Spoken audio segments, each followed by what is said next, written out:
औज़ुबिल्लाहिमिनश्शैतानिर्रजीम बिस्मिल्लाहिर्रहमानिर्रहीम। मां आहियां मोहम्मद सुलेमान आरी जो अॼु 4 मई 2025 जो ॾियारो आहे ऐं हस्बे मामूल असां पंहिंजे मोहतरम गेस्ट अली रज़ा वारी जो साहब जन सां मौजूदु आहियूं तव्हां सां गॾु तव्हांजे स्क्रीन ते। सर सभ खां पहिरियों अस्सलाम वालेकुम। वालेकुम सलाम। अच्छा सर, ही असांजे सिंध जे अंदरि जेका अवामी जदोजहद शुरू हुई वो गवर्नमेंट उन्हनि जे इन जदोजहद जे निस्बत सां CCI जो जेको इजलास घुरायो उन में कहिड़ियूं ॻाल्हियूं तय थियूं? CCI जो इजलास पहिरियों लिखियलु 2 तारीख़ जी 2 मई ते।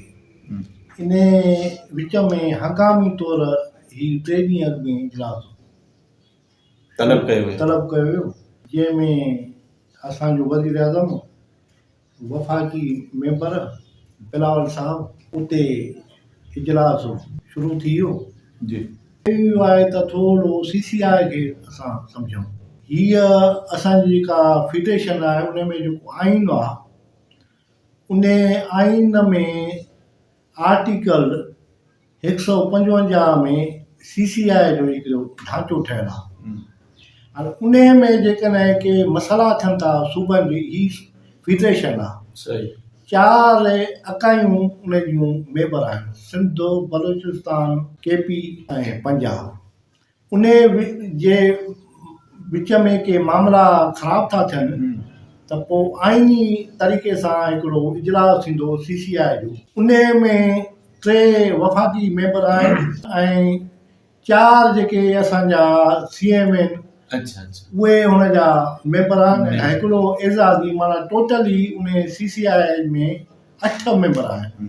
8 मेंबर उन में अक्सरियत जेका आहे उहा लॻभॻि उन में वफ़ाक़ी जेके नुमाइंदा उन में अक्सरियत पंजाब जी। ही इजलास जो वरी आर्टिकल 154 आहे जी उन तहत हुनखे फ़ैसिलो करिणो हुयो त इहो सदर ॾे हुनखे ख़त लिखिणो हुयो त तव्हां ही मसइलो आहे असांजे 2 सूबनि जो, सिंध ऐं पंजाब जे पाणीअ जो मसइलो, तव्हां उन ते हिकिड़ी कमेटी विहारियो जेका उनखे छंड-छाण करे को फ़ैसिलो करे। हाणे हिननि इजलास सॾायो। हाणे उन में तत्व इहो हो त ही असां हिन ते असां विथड्रा था कयूं, कैनाल खे असां ख़तमु था कयूं, पर हुन में लफ़्ज़ इस्तेमालु आहे जेकॾहिं इतफ़ाक़ राय थी वियो सूबनि जो कॾहिं बि त असां हुनखे वरी ठाहे सघूं था। हाणे इहा हिकिड़ी ब्यूरोक्रेसी जी हिकिड़ी टेक्निक आहे जेका हुननि खे सम्झाइनि, उहो उते लफ़्ज़ अची वियो। उन तहत जेको आहे सो इहो फ़ैसिलो जेको आहे सो ॿुधायो, आइनी जेको तरीक़ेकार सदर ॾे वियो। हाणे वरी जॾहिं इतफ़ाक़ राय थी वियो, माना उहो नाम अञा ॼण ईअं सम्झ त ज़िंदा आहे, पोइ वरी हे पंहिंजो इतफ़ाक़ राय करे ऐं वरी हुन ते कमु शुरू करे सघनि था। असां पहिरियों अंग्रेज़ जी कॉलोनी आहे, असां वरी साॻी असां उन कॉलोनीअ में हलूं था। उन कॉलोनीअ में असां ते जेको आहे सो कॉलोनीअ में पंजाब उन में आहे, उनजो वॾो जेको आहे सो रोल आहे। फ़िनान फ़ैनन अलजज़ाइर जो जेको आहे वॾो हिकिड़ो दानिशवर जंहिंजो किताबु आहे उन में अब्दुल वाहिद आरिसर उनजो तर्जुमो कयो आहे, मिटी हणा माण्हू। उन में फ़िनान फ़ैनन लिखे थो त कानूनी उन जा जेके मुल्क हूंदा आहिनि उन मुल्क मां हो पंहिंजा टाउट उहे उन्हनि खां उहे पार्टीअ जे सूरत में पैदा करे ऐं हो पंहिंजो उन तरीक़े सां पंहिंजो ईअं कमु राइनि, खणी चइजे एजेंट। इजलास खां पोइ 2 ॾींहं हिकिड़ी बैठक थी जंहिंमें इस्लामाबाद में 3 किरदार वेठा। उन में असांजो ज़रदारी साहिबु हुयो।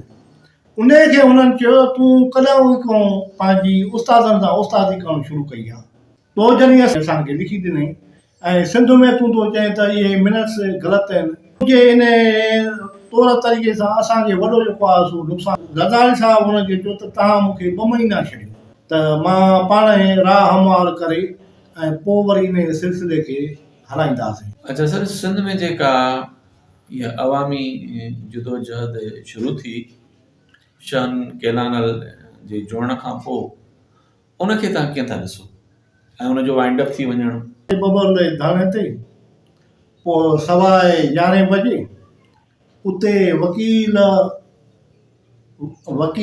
जेके लेडीज़ उहे वेठियूं, सिंधी माण्हू वेठो, सिजु लॻभॻि उन वक़्तु गर्मी 51-50 जेको आहे सेंटीग्रेड हुई। मथां शामियानो उस ते जेको आहे सो असांजूं औरतूं, वकील, आम माण्हू जेको आहे सो बबल में वेठो। इन्हनि माण्हुनि खे सलाम आहे जेके हिते गर्मीअ में 51 जे टेम्परेचर में ही 13 ॾींहं वेही रहिया। हाणे बबल सखर सां आहे, उहो सखर जंहिंजे भरिसां अरोल आहे। अरोल उहो महाराजा ॾार जी हिकिड़ी तारीख़ आहे। हेॾऊं खेड़पुर अथसि जंहिं ते शहीद सबक़तुल्लाह राजदीअ जी जेका जिदोजहद आहे, चार्ल्स नेपियर ऐं लेब्रेक जो रूह तड़पंदो हूंदो जेका हुन जिदोजहद कई। ऐं उते हुर फ़क़ीर आम माण्हू पंहिंजे जज़्बे ऐं पंहिंजे हिकिड़ो उन वालियाने जज़्बे ते उते वेही रहिया। ऐं उतां जा जेके उर्दू स्पीकिंग जेके हुयूं लायर्स, उहे चवनि पियूं त असांखे मालिक झलनि पिया त हे सिंधी माण्हू ॾुखिया आहिनि, धाड़ेल, तव्हां हिन नलाइकनि में कीअं थी वञो। ऐं हो ॾाढियूं असांजे सिंधी माण्हूअ जे महिमानीअ ते, महिरबानीअ ते, असांजे रवैये ते ॾाढियूं ख़ुशि हुयूं। उहे पंहिंजा उन ते इंटरव्यू ॾियनि थियूं त एॾी ख़िदमत करण जो असांजी घर में बि न थींदी। ऐं बेसिकली असांजो जेको जेका ख़ूबीअ में असांजे सिंधी समाज में आहे त उहो असां महिमान आहियूं, उहा असांजे सिंधी माण्हूअ जे असांजे ख़ूबीअ में आहे। आमिर वारा जो इजलास करे रहियो दोस्तनि जी जॻह वकील जी, राति ताईं हुननि फ़ैसिलो कयो, नोटिफिकेशन अची वियो ऐं हुननि पंहिंजो जेको आहे इहो धरणो ख़तमु कयो।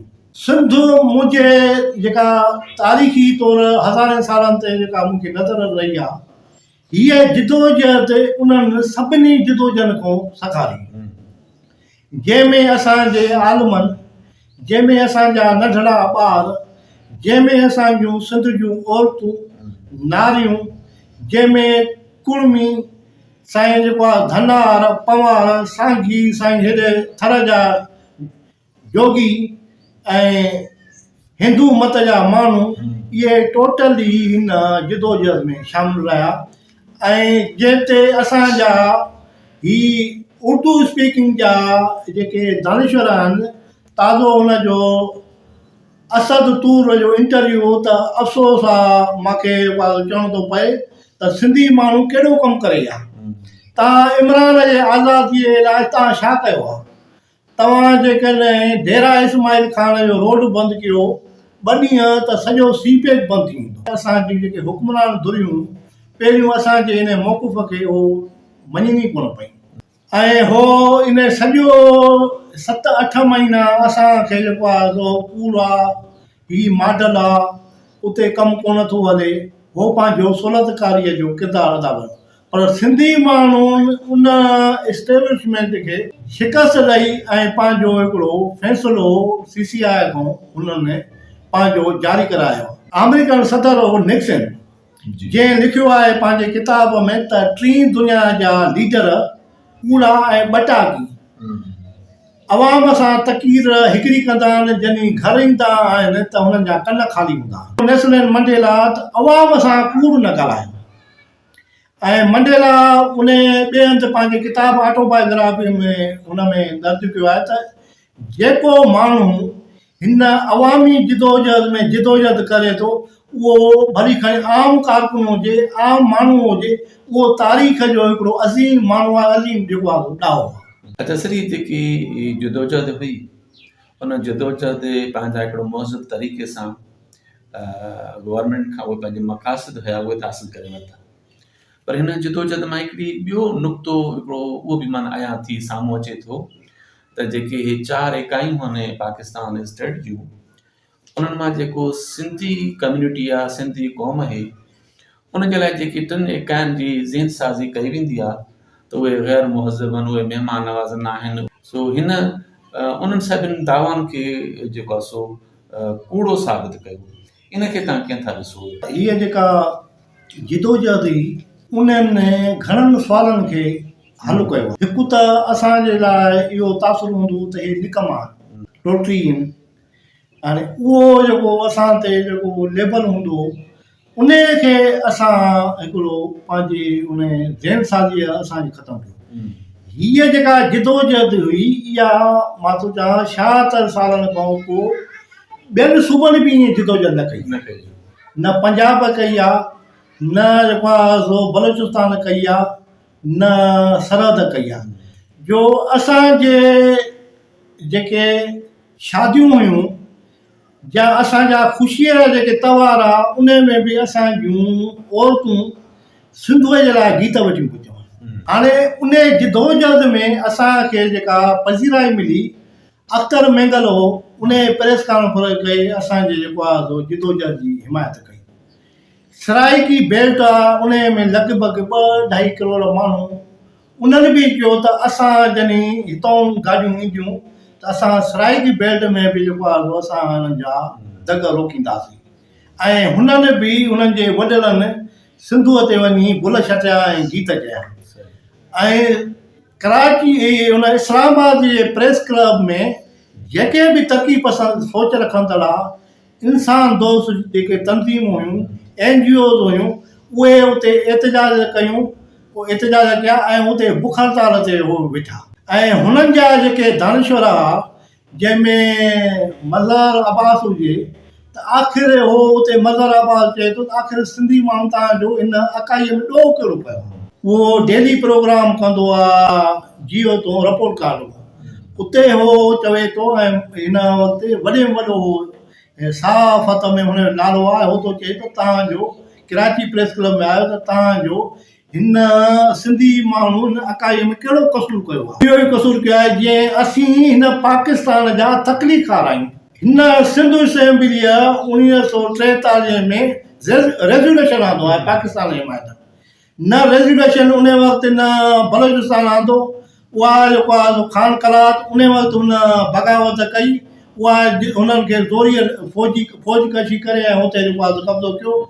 सरहद में डॉक्टर खान साहब जी हुकूमत हुई, उहो कांग्रेसी हो, हुन मुखालफ़त कई। ऐं पंजाब ख़ुदि हिकिड़ो जागीरदारनि जी यूनिस्ट जेका पार्टी आहे उन में उहो कमु कंदा। पोइ जॾहिं पाकिस्तान ठही वियो त उहो त जो हे त जेको आहे असां लाइ चांदी थी आई आहे, पोइ हे अचे मुस्लिम लीग में आहे। असीं जॾहिं हिन मुल्क जा तकलीफ़कार आहियूं सिंधी माण्हू, ऐं पोइ हो तॾहिं हुनखे ॾुख थिए पोइ त आख़िर तव्हां सिंधी माण्हू कहिड़ो कसूर कयो आहे। ऐं शायदि क़ाइद साहब रहमतुल्लाह अलैह बि फरमायो त सिंध सूबो आहे उहो ॿियनि सूबनि जे लाइ हिकिड़ो मिसाल आहे, मॉडल आहे। आज़ादी जे दौरान अहिड़े क़िस्म जी